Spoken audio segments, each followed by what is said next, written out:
Greetings, Bendarians. I'm Drew, and I'm the pilot of the Hellbenders racing team. The pilot's the guy that runs the handlebars. The co-pilot, or monkey, is the one that climbs all over the bike.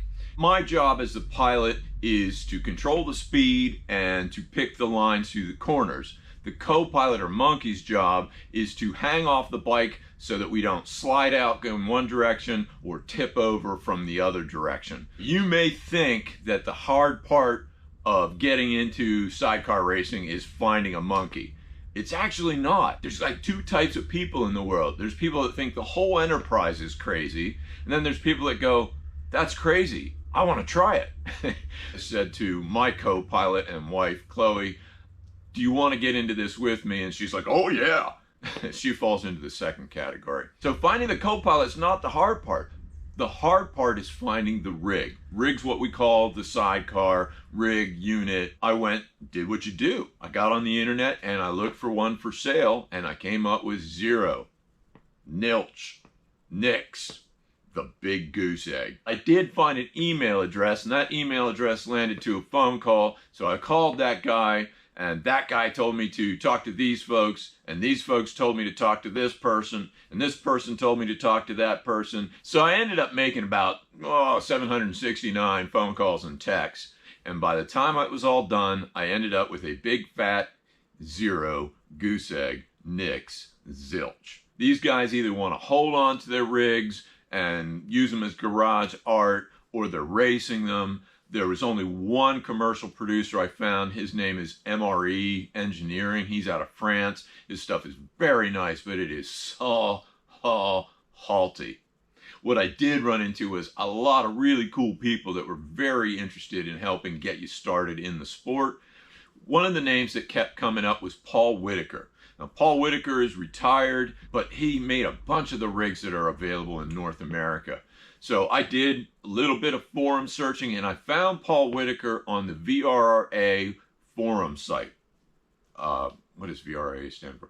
Vintage Road Racing Association. They're a vintage motorcycle racing association out of Canada. I contacted Paul and I said, do you know anybody that's selling one of your old rigs? And he said no, but he would sell me a set of plans. He sent me this set of blueprints, and I tried to find a builder for them. The guy that I know that could build it has gotten so popular that he couldn't build it in any kind of reasonable amount of time. One of the guys that has been super helpful that I met through all those phone calls was a guy named Tim Joyce. Tim has been just so generous with his time and his information. He has saved me countless dollars and from making hundreds of mistakes. And one of the things he said to me was, you should talk to Paul anyway and see if he'll make it for you. You tell him it's a long winter up in Canada and he might do it. So I thought, all right, I'll give it a try. Contacted Paul, and Paul, of course, said no.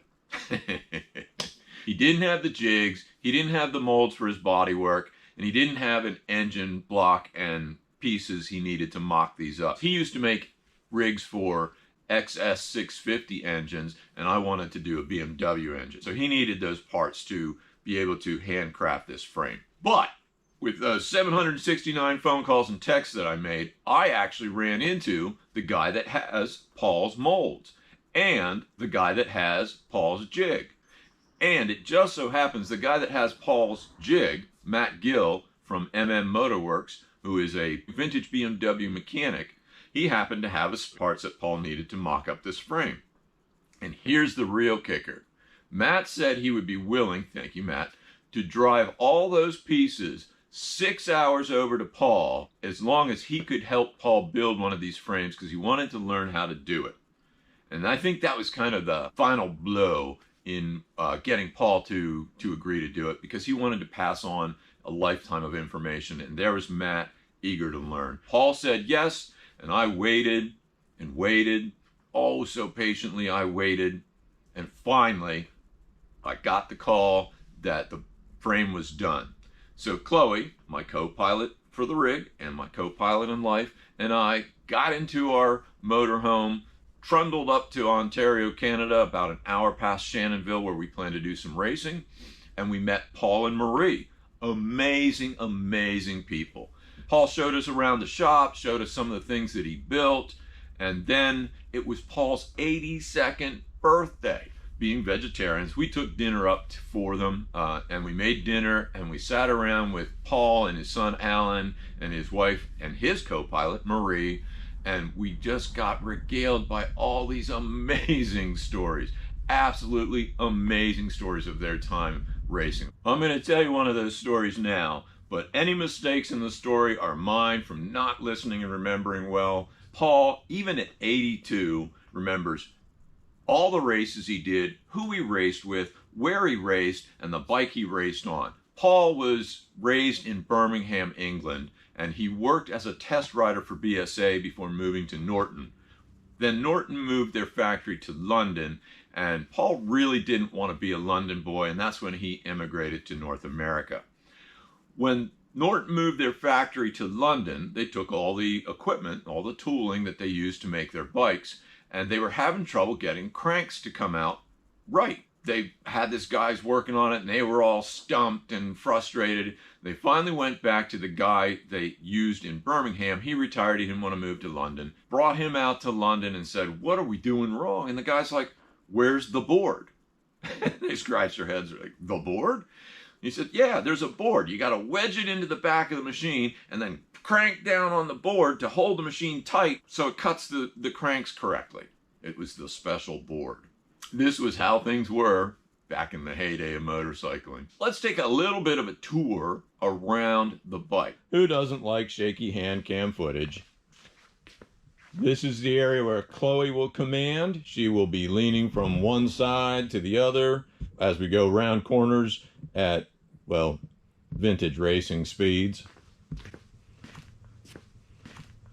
Next thing I want to show you is this drum brake. I have to use the technology that was available in the 70s, 1972 or earlier. It is from a Mini Cooper. It's a hydraulically activated drum brake, which means the handlebar unit will operate both the front disc brake and this drum brake, and you put a proportioning valve in to control how much pressure goes to each one of the two brakes. The next thing I want to show you is the toe-in. Toe-in is how the chair wheel is angled in towards the bike. Just the nature of sidecars is the sidecar will pull the bike, so you're always going to be fighting the bike to the side opposite the chair. So if you have a little bit of a toe into that wheel, then the bike tends to run a little straighter. To set toe-in, you put two straight edges across the rear wheels, and you measure across the back, then you measure across the front, and you subtract them. To change it to get it where you want, you would pull it in the front or push it out in the back. As you can see on the race rig, there are no adjustments. Everything is solid mounted. Paul says that with this rig, you want to set the toe in at about 1 inch over a 6-foot span. To make adjustments on this, that plate's bolted on, so you would put some spacers between that plate and it would move it out as you needed it. The last thing I want to show you is the trail. Trail is how far out the axle is from the rake or the angle of the fork.